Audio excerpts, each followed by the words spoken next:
ಎಲ್ಲ ಮಾಧ್ಯಮ ಸ್ನೇಹಿತರಿಗೆ ಬಹಳ 3-4 ಗಂಟೆ ತಮ್ಮನ್ನ ಕಾಯಿಸಿದೀವಿ, ತಾವೆಲ್ಲ ಕ್ಷಮಿಸಬೇಕು.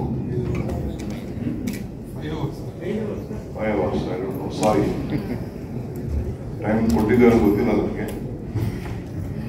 ಲಾಟ್ ಆಫ್ ಲೀಗಲ್ ಇಶ್ಯೂಸ್ ಇತ್ತು, ಅದಕ್ಕೋಸ್ಕರ ಸ್ವಲ್ಪ ಒತ್ತಡ ಆಯಿತು, ತಾವೆಲ್ಲ ಕ್ಷಮಿಸಬೇಕು. ಗೌರವಾನ್ವಿತ ಲಾ ಮಿನಿಸ್ಟರ್ ಇದ್ದಾರೆ, ನಮ್ಮ ಹೋಮ್ ಮಿನಿಸ್ಟರ್ ಇದ್ದಾರೆ,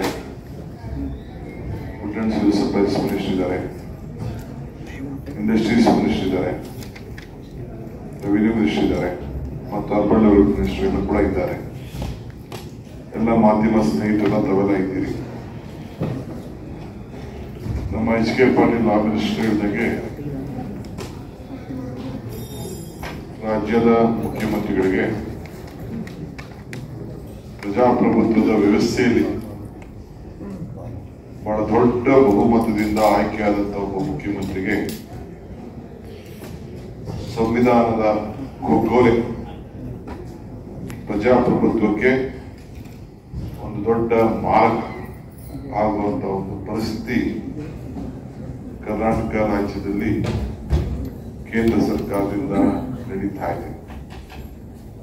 ಕನ್ನಡರು, ಕರ್ನಾಟಕ ರಾಜ್ಯದ ಜನತೆ 136 ಸೀಟ್ಗಳನ್ನು ಕೊಟ್ಟು ಆಶೀರ್ವಾದ ಮಾಡಿ ನಮ್ಮ ಶಾಸಕಾಂಗ ಸಭೆ ಇವತ್ತು ಸಿದ್ದರಾಮಯ್ಯನವ್ರನ್ನ ಮುಖ್ಯಮಂತ್ರಿಯಾಗಿ ಆಯ್ಕೆ ಮಾಡಿ ಅವರು ಅಧಿಕಾರವನ್ನ ಇವತ್ತು ಜವಾಬ್ದಾರಿಯನ್ನ ನಡೆಸಿಕೊಂಡು ಬರ್ತಾ ಇದ್ದಾರೆ. ಇವತ್ತು ಕಾನೂನಿಗೆ, ಸಂವಿಧಾನಕ್ಕೆ ನಾವೆಲ್ಲ ಗೌರವವನ್ನು ನಾವು ಕೊಡ್ತೇವೆ. ಇವತ್ತು ಕೇಂದ್ರ ಸರ್ಕಾರ ನಮ್ಮ ಘನವೆತ್ತ ರಾಜ್ಯಪಾಲರನ್ನ ಬಳಸಿಕೊಂಡು ಅವ್ರ ಕೈಲಿ ಒಬ್ಬ ಅಬ್ರಾಮ್ ಅನ್ನೋ ಒಬ್ಬ ವ್ಯಕ್ತಿ, ಅವರ ಹಿನ್ನೆಲೆ ಬಹುಶಃ ಎಲ್ಲ ತಮಗೆಲ್ಲ ಡೀಟೇಲ್ ಎಲ್ಲ ಗೊತ್ತಿದೆ. ಎಷ್ಟು ಕೋರ್ಟ್ ಆಗಿದೆ, ಎಷ್ಟು ಕೇಸ್ ಆಗಿದೆ, ಯಾರ ಮೇಲೆ ಕೇಸ್ ಹಾಕಿದ್ದಾರೆ, ಸುಪ್ರೀಂ ಕೋರ್ಟು ಯಾವ ರೀತಿ ಫೈನ್ ಹಾಕಿದೆ. ಒಂದ್ಸತಿ 25 ಲಕ್ಷ ಆಗಿತ್ತು, ಅದನ್ನ ತಿರ್ಗಾ ಇಳಿಸಿ 1 ಲಕ್ಷ ಅಂತ ಮಾಡುದು. ತಿರ್ಗಾ ಬೇಕಾದಷ್ಟು ಕೋರ್ಟ್ಗಳಲ್ಲಿ ಬೇಕಾದಷ್ಟು ಚರ್ಚೆಗಳು ಕೂಡ ಎಲ್ಲ ಆಗಿದೆ. ಅಬ್ರಾಮ್ ಅನ್ನೋರು ಒಂದು ಕಂಪ್ಲೇಂಟ್ ನ ಫೈಲ್ ಮಾಡ್ತಾರೆ 26ನೇ ತಾರೀಕು. ನಾವೆಲ್ಲ ಗಮನದಲ್ಲಿ ಇಟ್ಕೊಳ್ಬೇಕು, ನನ್ನ ಹತ್ರ ಆ ಕಾಪಿ ಇದೆ. 26ನೇ ತಾರೀಕು ಅಬ್ರಾಮ್ ಫೈಲ್ ಮಾಡ್ತಾರೆ. ಅದೇ 26ನೇ ತಾರೀಕು ಹಿಂದೆ ಒಂದು 15ನೇ ತಾರೀಕಿಗೆ ಒಬ್ರು ಬೇರೆ ಸಂಘಟನೆಯವರು ಒಂದು ಲೆಟರ್ ಕೊಟ್ಟಿರ್ತಾರೆ. Judicial probe by the High Court and judges into the alleged irregularities and rampant corruption of site allotment by the MODA.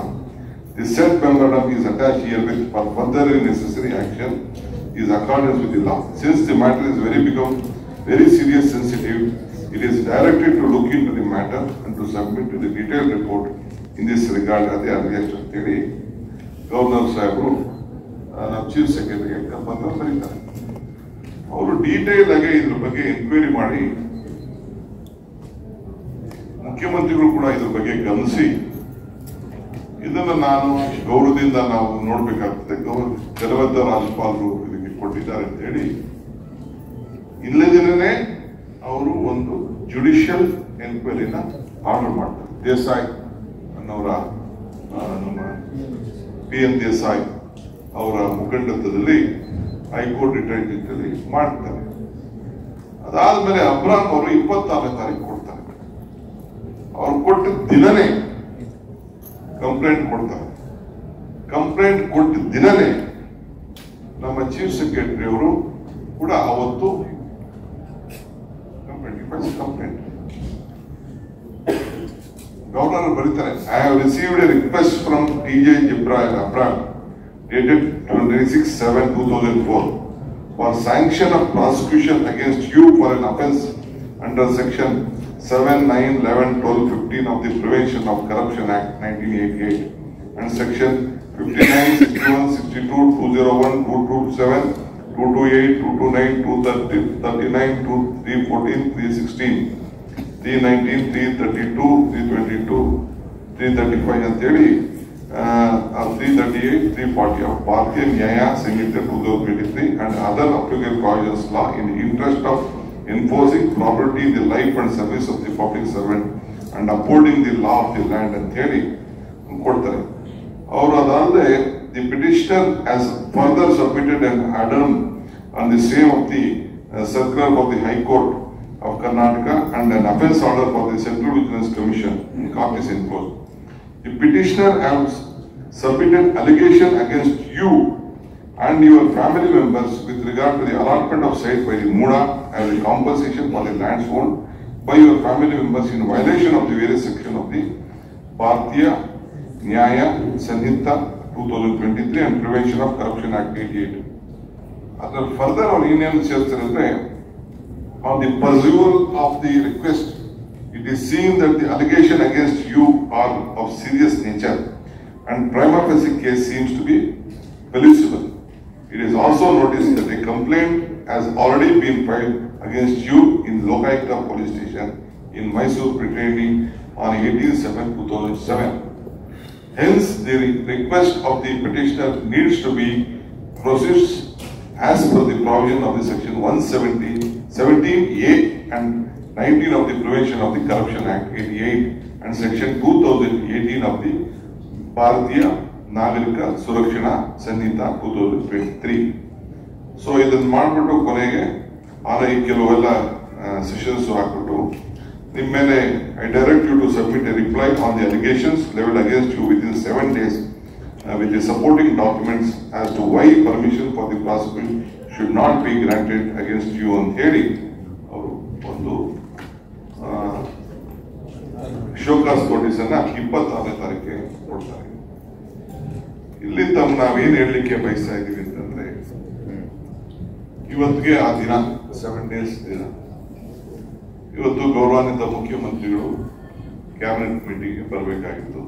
ಈ ಸಬ್ಜೆಕ್ಟ್ ಅನ್ನ ನಾವು ದೀರ್ಘವಾಗಿ ಕಾನೂನುಬದ್ಧವಾಗಿ ಕಾನೂನು ಚೌಕಟ್ಟಿನಲ್ಲಿ ಅನೇಕ ರಾಷ್ಟ್ರೀಯ ಕೋರ್ಟ್ಗಳಲ್ಲಿ ಬಂದಂತ ಜಡ್ಜ್ಮೆಂಟ್ಗಳನ್ನ ಎಲ್ಲ ಕೂಡ ಗಮನಿಸಿ ಸಂವಿಧಾನವನ್ನ ಗಮನದಲ್ಲಿಟ್ಟುಕೊಂಡು ಪ್ರಜಾಪ್ರಭುತ್ವದ ವ್ಯವಸ್ಥೆಯಲ್ಲಿ ಯಾವ ರೀತಿ ರಕ್ಷಣೆ ಆಗಬೇಕು, ಅನೇಕ ರಾಜ್ಯಗಳಲ್ಲಿ ರಾಜ್ಯಪಾಲರುಗಳ ಯಾವ ರೀತಿ ನಡ್ಕೊಳ್ತಾ ಇದ್ದಾರೆ, ಯಾವ ರೀತಿ ಡಿಸಿಷನ್ಸ್ ಬಂದಿದೆ, ಯಾವ ರೀತಿ ರಾಜ್ಯಪಾಲರಿಗೆ ಮಾರ್ಗದರ್ಶನವನ್ನು ಕೋರ್ಟ್ಗಳು ಕೊಟ್ಟಿದೆ, ಈ ದೇಶದ ಕಾನೂನು ಏನಿದೆ, ಈ ಪ್ರಜಾಪ್ರಭುತ್ವದ ವ್ಯವಸ್ಥೆಯಲ್ಲಿ ಯಾವ ಸರ್ಕಾರಗಳಿದ್ದಂತ ಸಂದರ್ಭದಲ್ಲಿ ಯಾವ ರೀತಿ ಯಾರು ನಡ್ಕೊಂಡಿದ್ದಾರೆ, ಆಮೇಲೆ ಏನೇನು ಡಿಸಿಷನ್ಸ್ ಆಗಿದೆ, ಇವನ್ನೆಲ್ಲ ಕೂಡ ಬಹಳ ದೀರ್ಘವಾಗಿ ಸುಮಾರು 3 ಗಂಟೆಗಳ ಕಾಲ ನಾವೆಲ್ಲ ಚರ್ಚೆಯನ್ನು ನಾವು ಮಾಡಿ ಒಂದು ತೀರ್ಮಾನಕ್ಕೆ ನಾವು ಬಂದಿದ್ದೇವೆ. ಇದು ಮುಖ್ಯ 26ನೇ ತಾರೀಕು ಅವರು ಒಂದು ಕಂಪ್ಲೇಂಟ್ ಒಂದು ಮನವಿ ಮಾಡ್ಕೊಳ್ತಾರೆ. ಅವತ್ತೇ ಇದಕ್ಕೆಲ್ಲದಕ್ಕೂ ಕೂಡ ನಮ್ಮ ಚೀಫ್ ಸೆಕ್ರೆಟರಿ ಅವರು ಸುದೀರ್ಘವಾಗಿ ಏನೇನು ಕಾನೂನಲ್ಲಿ ಚೌಕಟ್ಟಿದೆ, ಈ ಮೂಡಾ ಸ್ಕ್ಯಾಮ್ ಬಗ್ಗೆ ಏನೇನು ವಿಚಾರ ಆಗಿದೆ ಅದನ್ನೆಲ್ಲ ಕೂಡ ಅತೀತವಾಗಿ ಅವರಿಗೆ ತಿಳಿಸ್ತಾರೆ. ಖುದ್ದಾಗಿ ತಿಳಿಸಿದ ದಿನ ಅವರು ಎಷ್ಟು ಅಂತಂದ್ರೆ ಅವ್ರ ಅಪರಾಧ ಕೊಟ್ಟಿರೋ ಪತ್ರನೂ ಒಂದು 100 ಪೇಜ್ ಮೇಲಿದೆ, 150-200 ಪೇಜ್ ಮೇಲಿದೆ. ಅದನ್ನು ಓದಕ್ಕೆ ಎಷ್ಟು ಟೈಮ್ ಬೇಕು ಅನ್ನೋದು ನಾನೇನು ನಿಮ್ಗೆ ಹೆಚ್ಚಿಗೆ ಹೇಳ್ಬೇಕಾದೇನಿಲ್ಲ. ಅದಾದ್ರೆ ಚೀಫ್ ಸೆಕ್ರೆಟರಿ ಕೊಡ್ತಾರೆ. ಈ ಮಧ್ಯದಲ್ಲಿ ಚೀಫ್ ಸೆಕ್ರೆಟರಿ ಏನ್ ಕೊಟ್ಟಿದ್ದಾರೆ ಅಂತ ಓದಕ್ಕಿಂತ ಮುಂಚಿತವಾಗಿ ಮುಖ್ಯಮಂತ್ರಿಗಳಿಗೆ ಶೋಕಾಸ್ ನೋಟಿಸ್ ಅನ್ನ ಕೊಡ್ತಾರೆ. ಇದ್ರಲ್ಲಿ ಏನಿದೆ ಅಂತ ಇಷ್ಟು ತರಾತುರಿಲಿ ಯಾಕೆ ಇಂಥ ತೀರ್ಮಾನವನ್ನು ಮಾಡ್ತಾ ಇದ್ದಾರೆ, ಇದು ಹಿನ್ನೆಲೆ ಏನು, ಪ್ರಜಾಪ್ರಭುತ್ವದ ವ್ಯವಸ್ಥೆಯನ್ನು ನಡೆಸಿದಂತ ಸರ್ಕಾರ ಇಲ್ಲಿ ಇದೆಯೋ ಇಲ್ಲೋ. ಈಗ ನಾವು ನೋಡ್ತಿದ್ದಂಗೆ ನಮ್ಮ ಅನುಭವದಲ್ಲಿ, ನಮ್ಗಿರುವಂತ ಸಣ್ಣ ಅನುಭವದಲ್ಲಿ ಯಾರಾದ್ರೂ ಒಂದು ಕಂಪ್ಲೇಂಟ್ ಕೊಟ್ರೆ ಈಗ ನಾವು ಬೇಕಾದಷ್ಟು ಲೋಕಾಯುಕ್ತ ಕೇಸು ಮತ್ತೊಂದೆಲ್ಲ ಅನುಭವಿಸಿದ್ದೇವೆ, ಕೋರ್ಟ್ಗಳು ನೋಡಿದ್ದೇವೆ. ಯಾರೇ ಆಗ್ಲಿ ಏನಾರು ಒಂದು ಸ್ಯಾಂಕ್ಷನ್ ಪ್ರಾಸಿಕ್ಯೂಷನ್ ಆಗ್ಬೇಕಾದ್ರೆ ಏನಾರು ಒಂದು ಅಲಿಗೇಷನ್ಸ್ ಪ್ರೂವ್ ಆಗ್ಬೇಕು. ತನಿಖೆಗಳಲ್ಲಿ ಯಾವ್ದಾದ್ರು ಕಮಿಷನ್ಸ್ ಇಲ್ಲ ಎನ್ಕ್ವೈರಿನೋ ಇಲ್ಲ ಲೋಕಾಯುಕ್ತದವರು ಯಾರು ಹಿಂಗೇನಾದ್ರು ಒಂದು ತಪ್ಪು ಮಾಡಿದ್ರೆ ದಿನ ನಾವೆಲ್ಲ ಇಲ್ಲಿ ಏನು ಮಂತ್ರಿಗಳಿದ್ದೀವಿ, ನಮ್ಗೆಲ್ಲ ದಿನಕ್ಕೆ ಯಾವ್ದಾದ್ರು ಸರ್ಕಾರಿ ನೌಕರ ಮೇಲೆ ನಾವು ಸರ್ಕಾರಿ ನೌಕರಿ ಇದ್ದಂಗೆ ಅಫ್ಕೋರ್ಸ್ MLA ಆಗಲಿ ಮಂತ್ರಿ ಆಗಲಿ ನಾವೆಲ್ಲ ಇದ್ರೆ we are the public servants. ನಾವು ದಿನ ಒಂದು 4 ಫೈಲ್ ಆದ್ರೂ ಸೈನ್ ಆಗ್ತದೆ. ಯಾರು ಅಫಿಷಿಯಲ್ಸ್ ಹಿಂಗ್ ತಪ್ಪು ಮಾಡಿದ್ದಾರೆ ಏನಂತಂದ್ರೆ we have to permit them. So permit ಮಾಡೋಕ್ಕಿಂತ ಮುಂಚಿತವಾಗಿ ಡೀಟೇಲ್ ಎನ್ಕ್ವೈರಿ ಆಗಿರ್ತದೆ, ಆಗಿ ಒಂದು ಅಭಿಪ್ರಾಯ ಬಂದಿರ್ತದೆ. ಆಮೇಲೆ ಲೋಕಾಯುಕ್ತದವ್ರು ನಮ್ಗೆ ಬರ್ತಿರ್ತಾರೆ, ಈ ಪ್ರಾಸಿಕ್ಯೂಟ್ ಮಾಡಕ್ಕೆ ನೀವು ಪರ್ಮಿಷನ್ ಕೊಡಿ, ಇಲ್ಲ ಪ್ರಾಸಿಕ್ಯೂಟ್ ಮಾಡಿ ಅಂತೇಳಿ ಡೈರೆಕ್ಷನ್ಸ್ ಬಂದಿರ್ತಾರೆ. ಇಲ್ಲ ಯಾವ್ದಾದ್ರು ನಮ್ಮ ಅಧಿಕಾರಿಗಳು ದೊಡ್ಡ ಚರ್ಚೆ ಮಾಡಿ ಎನ್ಕ್ವೈರಿ ಕಂಡಕ್ಟ್ ಮಾಡಿ ಅವರೊಂದು ಅಭಿಪ್ರಾಯಕ್ಕೆ ಬಂದಿರ್ತಾರೆ. ಬಂದ ಮೇಲೆ ಆಮೇಲೆ ನಾವು ಸರ್ಕಾರದಲ್ಲಿ ನಾವು ಪರ್ಮಿಷನ್ ಕೊಡುವಂತ ಒಂದು ಪದ್ಧತಿ ಈ ದೇಶದಲ್ಲಿ, ಈ ರಾಜ್ಯದಲ್ಲಿ ಕಾನೂನು ಇದೆ. ಇದು ಬಿಟ್ಟು ನೀವು ಇನ್ನ ತನಿಖೆನೇ ಮಾಡಿಲ್ಲ, ಇಲ್ಲ ಯಾವ ಕಮಿಷನ್ ಆಫ್ ಎನ್ಕ್ವೈರಿ, ಈ ಎನ್ಕ್ವೈರಿ ಆಗ್ಬೇಕು ಅಂತೇಳಿ ತಾವು ಕಳಿಸಂತ ಮಾರ್ಗದರ್ಶನಕ್ಕೆ ಎನ್ಕ್ಲೋಸ್ ಮಾಡಿದಂತ ಡೀಟೇಲ್ಗೆ ನಾವು ಜುಡಿಷಿಯಲ್ ಎನ್ಕ್ವೈರಿ ಆಗಲಾಗಿದೆ. ಆ ಜುಡಿಷಿಯಲ್ ಎನ್ಕ್ವೈರಿ ಇನ್ನ ಪ್ರಾರಂಭ ಆಗಿ ಕೆಲಸ ನಡೀತಾ ಇದೆ.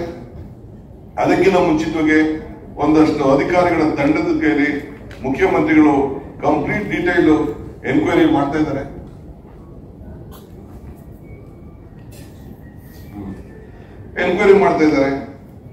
ಆಗಕ್ಕಿಂತ ಮುಂಚಿತವಾಗಿ ಇಷ್ಟು ತರಾತುರಿಯಾಗಿ ಈ ರಾಜ್ಯದ ಗೌರವಾನ್ವಿತ ಮುಖ್ಯಮಂತ್ರಿಗೆ ಇನ್ನ ಏನು ಎನ್ಕ್ವೈರಿನೇ ಇಲ್ಲದೆ ಹೋದಂತ ಸಂದರ್ಭದಲ್ಲಿ ನಿಮ್ಮ ಮೇಲೆ ಕೇಸ್ ಹಾಕಬೇಕು, ನಾನು ಸ್ಯಾಂಕ್ಷನ್ ಮಾಡಬೇಕು ಅಂತ ಹೇಳಿ ಶೋಕಾಸ್ ನೋಟಿಸ್ ಅನ್ನ ಮುಖ್ಯಮಂತ್ರಿಗಳಿಗೆ ಕೊಡ್ತಾರೆ ಅಂತಂದ್ರೆ ಇದು ಪ್ರಜಾಪ್ರಭುತ್ವದ ಕಗ್ಗೋಲೆ, ಸಂವಿಧಾನದ ಕಗ್ಗೋಲೆ ಅಲ್ವಾ ಅನ್ನೋ ವಿಚಾರವನ್ನ ನಿಮ್ಮ ಮುಂದೆಲ್ಲ ಕೂಡ ನಿಮ್ಮ ರಾಜ್ಯದ ಜನತೆ ಮುಂದೆ ಹೇಳಲಿಕ್ಕೆ ನಾನು ಬಯಸ್ತೇನೆ. 26ಕ್ಕೆ 200ಕ್ಕೂ ಹೆಚ್ಚು ಪುಟಗಳಿದೆ, ಡಾಕ್ಯುಮೆಂಟ್ಸ್ ಇದೆ, ಸಬ್ಮಿಟ್ ಮಾಡಿದ್ದಾರೆ. ಏನು ಅಂತ ಗೊತ್ತಿಲ್ಲ. ನಮ್ಮ ಚೀಫ್ ಸೆಕ್ರೆಟರಿ ಡೀಟೇಲ್ ಆಗಿ ರಿಪ್ಲೈ ಮಾಡಿದ್ದಾರೆ, ಖುದ್ದಾಗೆ ಎಲ್ಲ ಅವ್ರದೇ ಡೇಟ್ ಇದೆ. ಎಲ್ಲದಕ್ಕೂ ಚೀಫ್ ಸೆಕ್ರೆಟರಿ ಬರೆದಿರೋ ರಿಪ್ಲೈನೂ ಇಲ್ಲಿದೆ, ಗವರ್ನರ್ ಕಳಿಸಿದ ಲೆಟರ್ ಇದೆ, ಅಬ್ರಾಲ್ ಫೈಲ್ ಮಾಡಿರುವಂತ ಏನು ಒಂದು ಕಂಪ್ಲೇಂಟ್ ಇನ್ಫಾರ್ಮೇಶನ್ ಅದು ಇದೆ. Okay, within 2-3 hours, not even 2-3 hours, it has reached the chief minister's office. ಇದು ನಮಗೆ ಅರ್ಥ ಆಗ್ಬೇಕಾಗ್ತಿಲ್ಲ. ಓಕೆ, ನಮ್ಮ CM's wife Shrimati Parvati, our brother, the land was being acquired, it was being denotified. After 5 ವರ್ಷ 6 ವರ್ಷ ಆದ್ಮೇಲೆ ಪರ್ಚೇಸ್ ಮಾಡ್ಕೊಂಡಿದ್ದಾರೆ. ಅದಾದ್ಮೇಲೆ ಅರ್ಶನ ಕುಂಕುಮ ಅಂತ ಉಂಟು, ಆ ತಂಗಿಗೋ ಅಕ್ಕಂಗೋ ಒಂದು ಗಿಫ್ಟ್ ಕೊಟ್ಟಿದ್ದಾರೆ. ಗಿಫ್ಟ್ ಕೊಟ್ಟಾದಂತಹ ಜಮೀನಿಗೆ BDA has not acquired the property.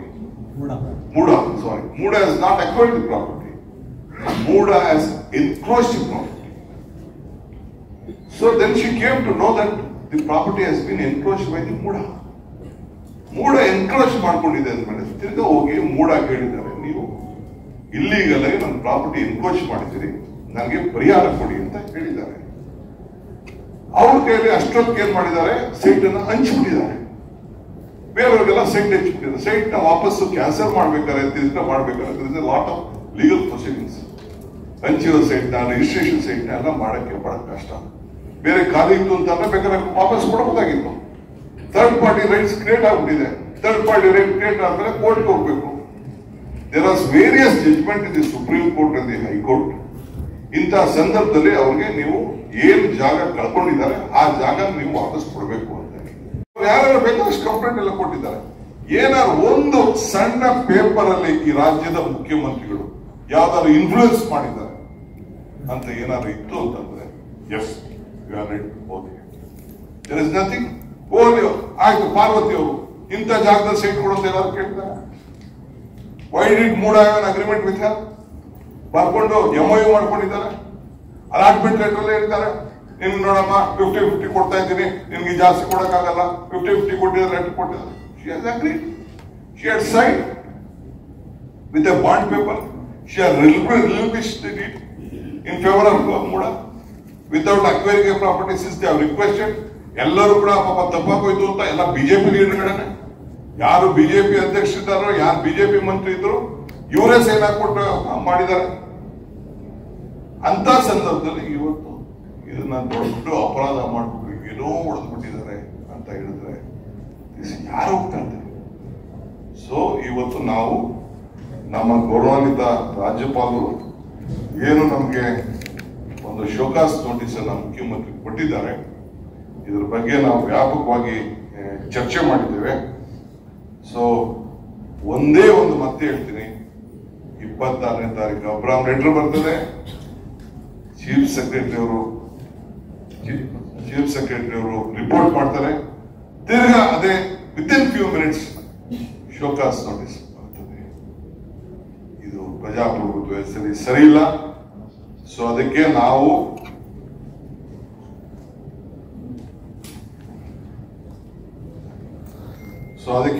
ಇವತ್ತು ನಾವು ಕೌನ್ಸಿಲ್ ಆಫ್ ಮಿನಿಸ್ಟರ್ಸ್ ಕೂತ್ಕೊಂಡು ಎಲ್ಲರೂ ಕೂಡ ಮುಖ್ಯಮಂತ್ರಿಗಳು ಬಿಟ್ಟು ನನ್ನ ಅಧ್ಯಕ್ಷತೆಯಲ್ಲಿ ಮುಖ್ಯಮಂತ್ರಿಗಳು ನನ್ನ ನಾಮಿನೇಟ್ ಮಾಡಿ ಇದನ್ನು ನನ್ನ ಸಬ್ಜೆಕ್ಟ್ ಇರೋದ್ರಿಂದ ನನ್ನ ಮೇಲೆ ಆರೋಪ ಇರೋದ್ರಿಂದ ನಾನಿನ್ನು ಇರೋದು ಸರಿ ಇಲ್ಲ ಅಂತೇಳಿ ಅವ್ರು ನನ್ನ ಆರೋಪ ನನ್ನ ಜವಾಬ್ದಾರಿ ಗುಂಡಿಸಿ ನಾನು ಇವತ್ತೆಲ್ಲ ಚರ್ಚೆ ಮಾಡಿ ನಾನು ಹೇಳ್ದಂಗೆ ಎಲ್ಲ ನಾನು ಪರಿಶೀಲನೆ ಮಾಡಿದ್ದೇವೆ. ಇವತ್ತು ನಾವು ನಮ್ಮ ಗವರ್ನರ್ ಅವ್ರಿಗೆ ನಾವು ಅವ್ರಿಗೆ ಅಡ್ವೈಸ್ ಮಾಡಬೇಕು ಅಂತೇಳಿ ನಾವು ಕೌನ್ಸಿಲ್ ಆಫ್ ಮಿನಿಸ್ಟರ್ಸ್ ನಾವು ತೀರ್ಮಾನ ಮಾಡಿದ್ದೇವೆ.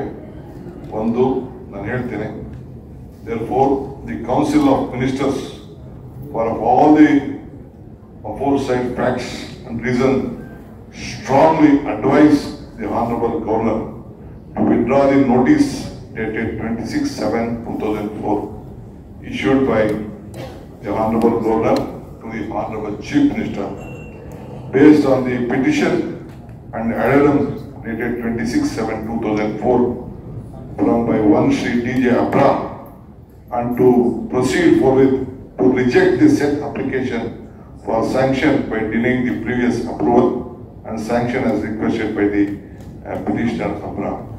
So ಹಂಗೆ ನಾವು ಇವತ್ತು ಅವರು ಏನು ಪಿಟಿಷನ್ ಕೊಟ್ಟಿದ್ದಾರೆ ಇದನ್ನ ರಿಜೆಕ್ಟ್ ಮಾಡಬೇಕು. ನಮ್ಮ ಮುಖ್ಯಮಂತ್ರಿಗಳಿಗೆ ಏನು ಶೋಕಾಸ್ ನೋಟಿಸ್ ಕೊಟ್ಟಿದ್ದಾರೆ ಅದನ್ನ ವಿಡ್ರಾ ಮಾಡಬೇಕು ಅಂತ ಹೇಳಿ ನಮ್ರತೆಯಿಂದ ಗೌರವಾನ್ವಿತವಾಗಿ ಅವ್ರಿಗೆ ನಾವು ಮನವಿ ಮಾಡ್ತೀವಿ, ಅಡ್ವೈಸ್ ಮಾಡ್ತೀವಿ. ಈಗ ಶ್ರೀಮತಿ ಪಾರ್ವತಿ ಅವರು ಒಂದು ಅರ್ಜಿ ಕೊಟ್ಟಿದ್ದಾರೆ. ತಿರ್ಗಾ ಮೂಡ ಅವರು ಅವ್ರಿಗೆ ಅರ್ಥ ಆಗಿದೆ ನಾವು ತಪ್ಪು ಮಾಡಿದ್ದೀವಿ ಅಂತ. ಸೊ ಬಂದು ರಿಕ್ವೆಸ್ಟ್ ಮಾಡಿದ್ದಾರೆ. ಇಬ್ರು ಬೂಡ and Parvathi both have entered to an memorandum of understanding that ಇಲ್ಲ ಆಯ್ತು ನಾವು ನಿಮ್ಗೆ 50-50 ಇಲ್ಲ ನನಗೆ ಇಷ್ಟೇ ಕೊಡಿ ಅಂತ ಅವ್ರು ಕೇಳ್ಕೊಂಡಿದ್ರು.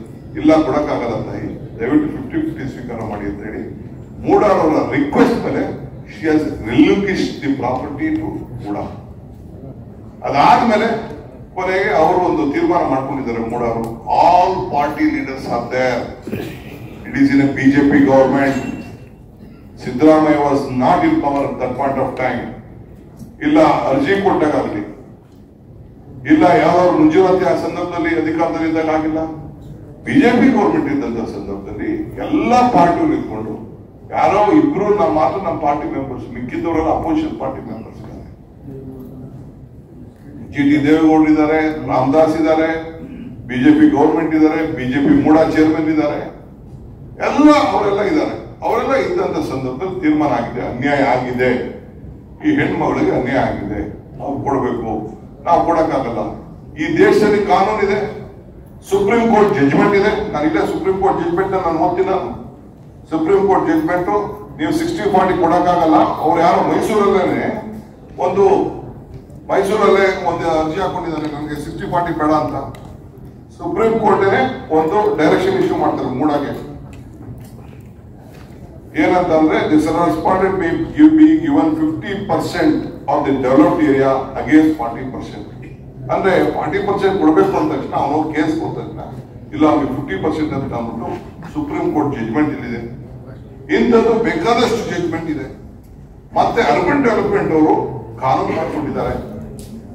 ಇದು ರೆಸಲ್ಯೂಷನ್ ಮಾಡ್ಕೊಂಡಿದ್ದಾರೆ, ಲಾ ಮಾಡ್ಕೊಂಡಿದ್ದಾರೆ, ಇದನ್ನು ಬೈಲಾ ಮಾಡ್ಕೊಂಡಿದ್ದಾರೆ. ಆ bylaw has been stamped with N act. ಕಾನೂನು ಇದೆ, ಈ ರೀತಿ ಹೀಗೆ ಮಾಡ್ಕೋಬಹುದು. ನಮ್ಮಲ್ಲೂ ಇದೆ, ಈ ಬೆಂಗಳೂರಲ್ಲೂ ಇದೆ, 60-40 ಸ್ಕೀಮ್ ಇದೆ, 50-50 ಸ್ಕೀಮ್ ಇದೆ. ಆಮೇಲೆ ಏನಾದ್ರು ನಾವು ಇಲ್ಲೀಗಲ್ ಆಗಿ ಎನ್ಕ್ರೋಚ್ ಮಾಡಿದ್ರೆ 100% ಕೊಡುವಂತ ಒಂದು ಅವಕಾಶ ಇದೆ. ಅದನ್ನ ಮಾಡಿ ಮೂಡಾಗೆ she has hand over the property. ಆದ್ಮೇಲೆ ಅವರು ಸೈಟ್ ನ ಕೊಟ್ಟಿದ್ದಾರೆ. ಶಿ ಹ್ಯಾಸ್ ನಾಟ್ ಆಸ್ಕ್, ಅವ್ರು ಕೇಳಿಲ್ಲ ಇಂಥ ಕಡೆನೆ ಕೊಡಿ ಇಂಥ ಮಾಡಿ ಅಂತ ಹೇಳಿಲ್ಲ. ಮೂಡಾರವರು ತೀರ್ಮಾನ ಮಾಡಿ ಕೊಟ್ಟಿದ್ದಾರೆ. ವಾಟ್ ಇಲ್ಲಿಗಲ್ ವಿಷಯ ಅಷ್ಟೇ. ಇವೇನು ಚೀಫ್ ಮಿನಿಸ್ಟರ್ ಸೈನ್ ಹಾಕಿದ್ರ ಇಲ್ಲ ಇನ್ಫ್ಲೂಯೆನ್ಸ್ ಮಾಡಿದ್ರೆ ದಾಖಲೆ ಇಲ್ಲ. ಈ she not in individual lady as she doesn't right. ಏನೊಬ್ಬ ಅಣ್ಣ ಕೊಟ್ಟಿದ್ದಂತ ಜಮೀನ ತೆಗೆದುಕೊಳ್ಳಕ್ಕೆ ಹಕ್ಕಿಲ್ವಾ? ಇಲ್ಲ ಯಾವ್ದಾದ್ರು ಜಮೀನು ಎನ್ಕ್ರೋಚ್ ಮಾಡ್ಕೊಂಡಿದ್ರ? ತಾನು ಕಳ್ಕೊಂಡದ್ದ ನಾನು ಕೇಳ್ಕೊಳ್ಬೇಕು, ತನ್ನ ಮಕ್ಕಳಿಗೋ ತನ್ನ ಫ್ಯಾಮಿಲಿಗೋ ರಕ್ಷಣೆ ಮಾಡ್ಬೇಕೆ ಸರ್ಕಾರಕ್ಕೆ ಮೂಡಾಗೆ ಕೇಳ್ಕೊಂಡಾಗ ಅದು ವಾಲಂಟಿಯರ್ ಆಗಿ ತಿರ್ಗಾ ಬಿಟ್ಕೊಟ್ಬಿಟ್ಟು ತಿರ್ಗಾ ಕಾಂಪನ್ಸೇಷನ್ ಕೊಡಿ ಅಂತ ಕೇಳೋದು ತಪ್ಪ? ಏನೊಂದು ದೊಡ್ಡ ಅಪರಾಧ ಈ ದೇಶದಲ್ಲಿ ಈ ರಾಜ್ಯದಲ್ಲಿ ಆಗಿದೆ. ಏನ್ ಬಿಜೆಪಿಯವರು ಏನ್ ಇದಕ್ಕೆ ಲೂಟಿ 4,000 ಕೋಟಿ ಅಲ್ಲ ರೀ. 1993 ಸೈಟು ಬಿಜೆಪಿ ಕಾಲದಲ್ಲಿ ಅಲರ್ಟ್ ಆಗಿದ್ದೆಲ್ಲ ಯಾರು ಮಾಡಿದ್ರು? ಯಾಕೆ ಮಾಡಿದ್ರು? ಕಾನೂನಿನಿಂದ ಮಾಡಿದ್ರ? ನೀವೇನ್ ಮಾಡ್ತಿದ್ರಿ? ಇದು 2 ವರ್ಷದಿಂದ ಬಂದಿತ್ತಲ್ಲ ಪೇಪರ್ ಅಲ್ಲಿ ಇದ್ರ ಬಗ್ಗೆ ಎಲ್ಲ ಯಾಕೆ ಮಾತಾಡ್ಲಿಲ್ಲ ನೀವು ಬಿಜೆಪಿಯವರು? ಈಗ ಏನಂತದ್ದು?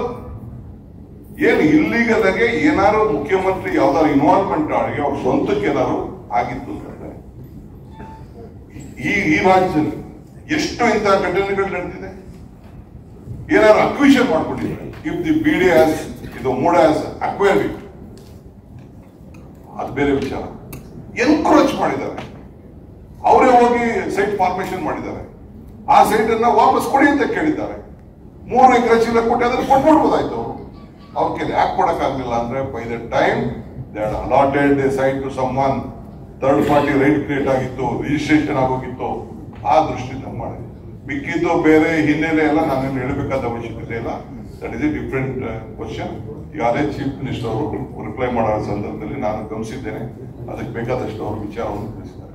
ಸೊ ಇಂಥ ಕೇಸ್ಗೆ ರಾಂಗ್ ಕೇಸ್ಗೆ ಮಾಡ್ಬಿಟ್ಟು ಅಲ್ಲ ರೀ, ಒಂದು ಹೆಣ್ಮಗಳು ಅಣ್ಣ ಕೊಟ್ಟದ ಆಸ್ತಿನ ತಿರ್ಗಾ ಯಾರಕ್ಕೆ ಹೊಡ್ಕೊಂಡು ಹೋಗ್ಬಿಟ್ರು ಸರ್ಕಾರದವರು ಮೂಡವರು ಅಂತ ಕೇಳ್ಕೊಂಡು ಆಲ್ರೆಡಿ ಜಾಗ ಮಾಡ್ಕೊಂಡ್ರೆ ಪಾಪ ಒಬ್ಬ ರಾಜ್ಯದ ಮುಖ್ಯಮಂತ್ರಿನ ನೀವು ಬದಲಾವಣೆ ಮಾಡಬೇಕು, ಸರ್ಕಾರನೇ ತೆಗಿಬೇಕು.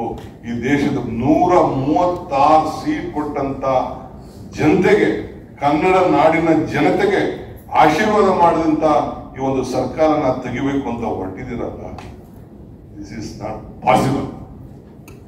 ಇದು ಸಾಧ್ಯ ಇಲ್ಲ. ಇದು ನಮ್ಮ ಸರ್ಕಾರ ಜನರ ಆಶೀರ್ವಾದವನ್ನು ಪಡ್ಕೊಂಡಿದೆ.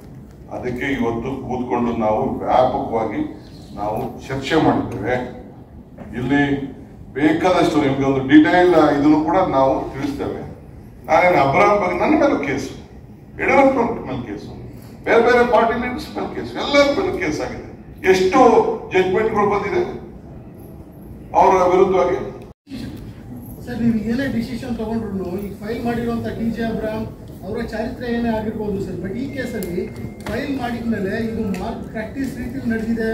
ಆದಷ್ಟು ಬೇಗ ಅವರು ಕಂಪ್ಲೇಂಟ್ ಕೊಟ್ಟರು, ತಕ್ಷಣ ನೋಟಿಸ್ ಕಳಿಸಿದ್ದಾರೆ, ಶೋಕಾಸ್ ನೋಟಿಸ್ಗೆ ರಿಪ್ಲೈ ಕೇಳಿದ್ದಾರೆ, ನಿಮ್ಮನ್ನು ಯಾಕೆ ಇಳಿಸಬಾರ್ದು ಅಂತೇಳಿ ಕೇಳಿದ್ದಾರೆ ಅಂದಮೇಲೆ ಇದನ್ನು ಪೊಲಿಟಿಕಲಿ ಮೋಟಿವೇಟೆಡ್ ಅಂತ ಅನಿಸ್ತಿಲ್ಲ ಸರ್? ಹೇಳ್ತಾ ಇದ್ದಾರೆ it is A murder of democracy. ರಾಜಕೀಯದ ಕುಗ್ಗೋಲೆ, ಇದರಲ್ಲಿ ರಾಜಕೀಯ ಈ ವಿಚಾರನ ಚರ್ಚೆ ಮಾಡಿ ಪ್ರಚಾರ ಮಾಡಕ್ಕೆ ಹೊರಟಿರೋದೇ ಒಂದು ರಾಜಕಾರಣ.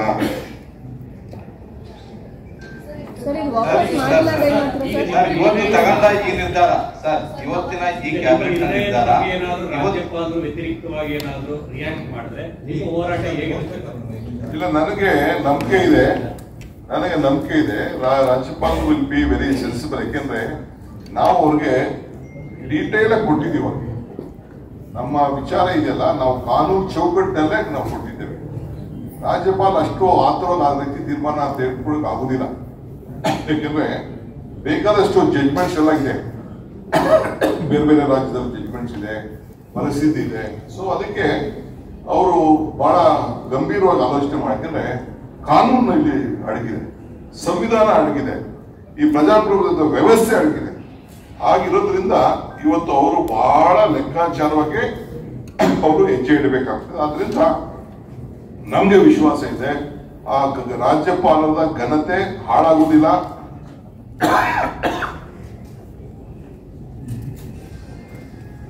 ಹಾಳು ಮಾಡ್ಕೊಳ್ಳೋಕೆ ಯಾವ ರಾಜ್ಯಪಾಲರು ಒಪ್ಪುವುದಿಲ್ಲ. ಅದಕ್ಕೆ ಅವ್ರು ಖಂಡಿತ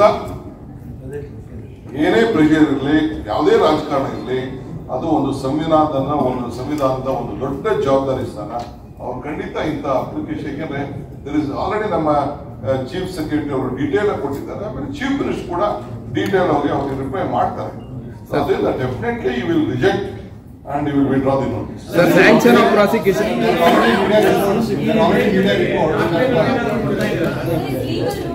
are already media reports that he is seeking legal opinion on this entire matter, sir. And why delay of 7 days? On last day, you are taken this decision. No.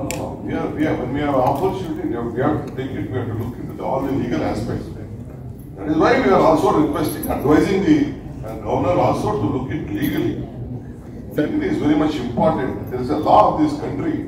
Without law, without judiciary, without constitution, we can't be protected. Everyone is being protected with the constitution and the legal aspect of the state, of the law.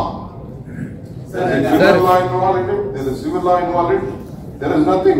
If any activities has been done, a criminal activities has been a prevention of corruption. Where is the corruption here? Where is the prevention of corruption? She is an individual. She is a wife of a individual lady. She has been got. It is her duty to protect her interest. Her property. Sir, the governor is bound to act upon the advice of council. We are very confident. But at the same He is a time, wise man. He will abide by the advice of the cabinet. Sir, sanction of prosecution. Sir, one ನಿಮಿಷ. ಈ ನಿರ್ಣಯ ರಾಜಭವನ ಈಗಾಗಲೇ ತಲುಪಿದೆಯಾ ಇಲ್ಲ ತಲುಪಬೇಕಾ? ತಲುಪ್ತದೆ. Sir, sanction of ಈಗ ತೀರ್ಮಾನ ಮಾಡ್ಬಿಟ್ಟು ಈಗ ಬಂದಿದ್ದೀವಿ. ಈಗ ತಲುಪ್ತದೆ, ಕಳಿಸ್ಕೊಡ್ತೀವಿ. sanction of prosecution ರಾಜ್ಯಪಾಲರ ವಿವೇಚನಾಧಿಕಾರವೋ ಅಥವಾ ಸಂಪುಟದ ನಿರ್ಣಯವೋ? ಹೇಳಿ. ಸ್ಯಾಂಕ್ಷನ್ ಆಫ್ ಪ್ರಾಸಿಕ್ಯೂಷನ್ ಕೊಡುವುದು ರಾಜ್ಯಪಾಲರ ವಿವೇಚನಾಧಿಕಾರವೋ ಅಥವಾ ಸಂಪುಟದ advice? There is no case for prosecution here. There is no case for prosecution here. There is a case for asking for a report. There is no case for prosecution. Where is the case for prosecution? A case of prosecution raised if there was an inquiry done, if anything was being found. Nothing has been found here. Someone can't give a letter to stating that this has been done. But Hansraj Bharadwaj ಅವರು ಇದೇ ರೀತಿ ಮಾಡಿದ್ರು. No, there was some report. There was a report at that point of time. Sir ನೀವೇ ಹೇಳ್ತಿದ್ರಿ ಈಗ. There was a report. Sir ನೀವೇ ಹೇಳ್ತಿದ್ರಿ ಅವ್ರು ರಾಜ್ಯಪಾಲ ತರಾತುರಿಯಾಗಿ notice ಕೊಟ್ಟಿದ್ದಾರೆ ಅಂತ ಹೇಳ್ತಿದ್ರ. ಈಗ ಸಚಿವ ಸಂಪುಟ ಕೊಡುವಂತ ನಿರ್ಣಯವನ್ನು ಅವರು ವಿರೋಧ ಮಾಡಿ ತೀರ್ಮಾನ ತೆಗೆದುಕೊಳ್ಳಲ್ಲ ಅಂತ ವಿಶ್ವಾಸ ಇದೆ ಸರ್. ನನಗೆ ವಿಶ್ವಾಸ ಇದೆ, ಕಾನೂನಿಗೆ ಅವರು ಗೌರವ ಕೊಡ್ತೀವಿ. ಏನೋ ಒಂದು ನೋಟಿಸ್ ಅದನ್ನ ಮಾಡ್ಲಿಲ್ಲ ಅಂದ್ರೆ ಏನ್ ಮಾಡ್ತೀರಾ? ಈಗ ಯಾಕೆ ಅದನ್ನ ಚರ್ಚೆ ಮಾಡಕ್ discuss much on that other issue. Sir CM ಅವರು ಏನ್ ಭೇಟಿ ಆಗ್ತಾರೆ? ಗವರ್ನರ್ ಸಿಎಂ ಭೇಟಿ ಆಗ್ತಾರೆ ಸರ್. ಈ ಪ್ರಕರಣದಲ್ಲಿ ಸಿಎಂ ಭೇಟಿ ಮಾಡಿ ಮನವಿ ಮಾಡ್ತಾರ ರಾಜ್ಯಪಾಲರಿಗೆ? ಪರ್ಸನಲ್ ಲೆವೆಲ್ ಅಲ್ಲಿ ಅವ್ರಿಗೆ ನೋಟಿಸ್ ಕೊಟ್ಟಾಗ ಅದು ಪರ್ಸನಲ್ ಲೆವೆಲ್ ಡೆಫಿನೆಟ್ಲಿ. ಸರ್ ನಮ್ಮ ರಾಜ್ಯಪಾಲರನ್ನ ಸರ್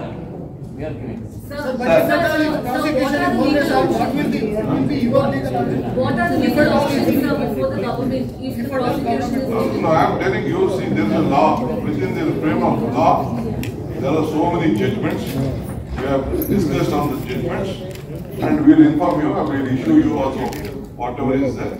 ನೀವೆಲ್ಲ ಪ್ರಾಸಿಕ್ಯೂಷನ್ಗೆ ಕೋರ್ಟ್ ಮೆಟ್ಲು ಹೋಗ್ತೀರಾ ಸರ್?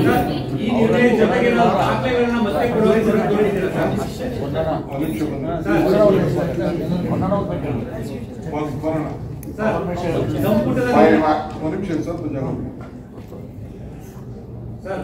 ಸಂಪುಟದ ನಿರ್ಣಯದ ಜೊತೆಗೆ ಮತ್ತೆ ಅಗತ್ಯ ದಾಖಲೆಗಳನ್ನ ರಾಜ್ಯಪಾಲಕ್ಕೆ ಸಬ್ಮಿಟ್ ಮಾಡಿ. ನಿಮಿಷ ಕೊಂಡಣ್ಣವ್ರಿಗೆ ಸ್ವಲ್ಪ ಲೀಗಲ್ ಇದು ಹೇಳ್ತಾರೆ, ಆಮೇಲೆ ಕ್ವಶನ್ಸ್ ಕೇಳಿ.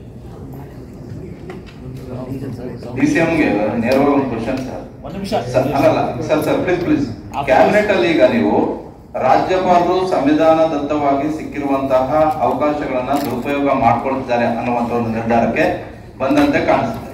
It is purely constitutional violation ಆಗ್ತಿರೋದ್ರಿಂದ ನೀವು ಇದನ್ನ ಸಂವಿಧಾನ ಪೀಠದ ಮುಂದೆ ತೆಗೆದುಕೊಂಡು ಹೋಗೋದಕ್ಕೆ ನಿಮ್ಮ ಸರ್ಕಾರ ಬದ್ಧವಿದೆಯಾ? ಇವತ್ತಿನ ಕ್ಯಾಬಿನೆಟ್ ಅಲ್ಲಿ ಈ ಬಗ್ಗೆ ಚರ್ಚೆ ಆಯ್ತಾ? ಅಲ್ಲ, ಈಗ ಗವರ್ನರ್ ಇದ್ದಾರಲ್ಲ, he is the constitution head. It is his duty to protect, he will protect. We are confident that he is going to protect.